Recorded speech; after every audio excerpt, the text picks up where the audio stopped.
Representative Ed Royce, Republican from California, is the chairman of the House Foreign Affairs Committee and joins me live here in the studio. Congressman, thanks for coming in.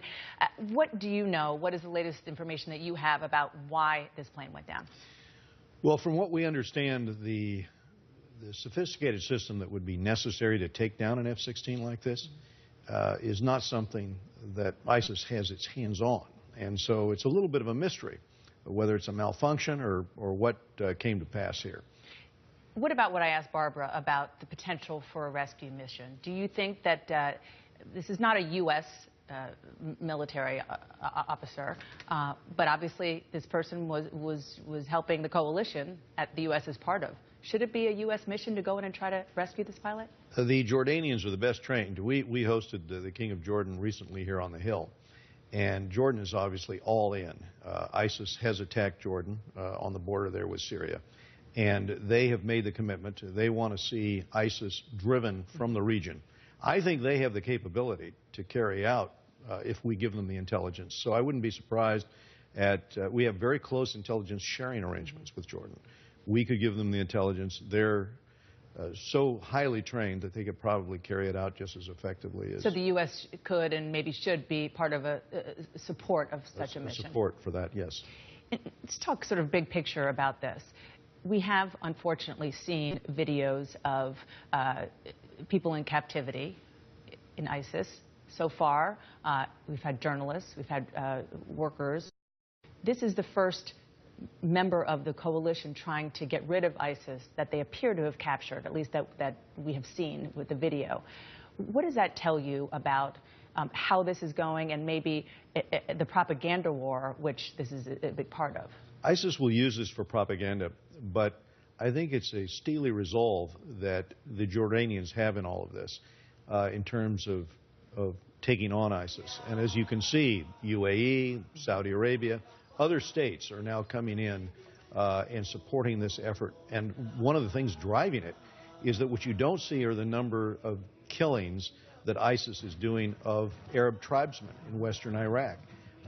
One tribe recently lost over 1,000 people. And it's not just what they do in decapitating the men. It's selling the women into sexual slavery and so forth. This is creating a counter force in the region against ISIS in this determination to take them on. The question is, can we do more to get the weapons into the hands of the Kurds, the Free Syrian Army?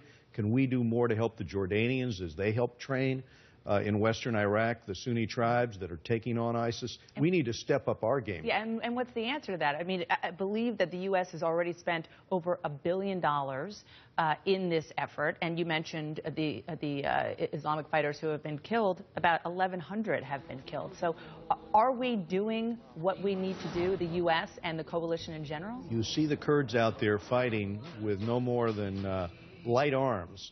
The Kurdish foreign minister came to speak with us and asked myself and my Democrat counterpart, can't you give us the anti-tank weapons, the artillery? Can't we buy this from you? But isn't this what the president said he was going to do? But it hasn't happened yet. The Why Free Syrian Army ran out of munitions a few weeks ago in combat.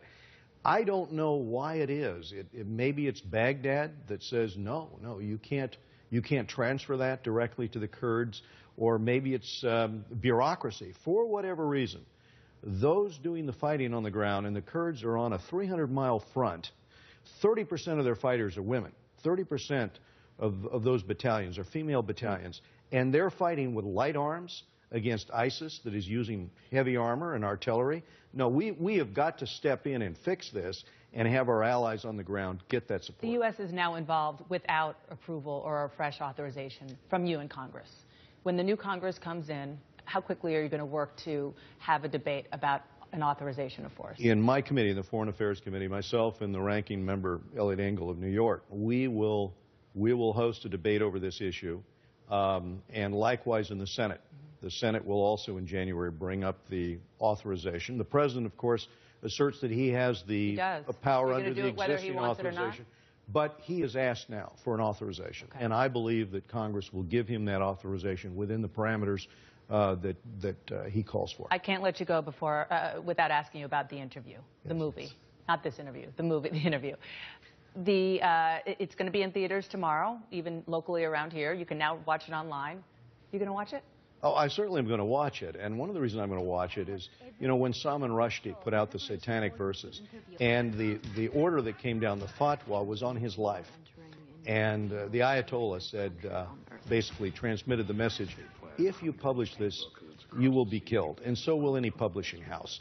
And he said, you know, books are life itself. The freedom of speech is life itself. I'm going to exercise it. And the publishing houses, you know, stood with Rushdie on that. Stephen King said, if you don't carry his book, don't carry mine. That's the proper reaction to a threat like this, that's a threat to freedom of expression, freedom of speech. So not because you're a Seth Rogen fan. You've got to push back, regardless of the comedy. And remember, they made a movie maybe a year and a half ago in North Korea about attacking in Washington, D.C., a little video that shows a rocket coming down and hitting Washington, D.C. It's time to get a sense of humor about these things. And frankly, it's time to push back when somebody threatens freedom of expression here in the United States. Chairman Ed Royce, thank you. Merry Christmas. Thank you for coming in. Merry Appreciate Christmas. It. Have a Happy wonderful Hanukkah. holiday. Happy New Year. Thank you. Thank you, sir.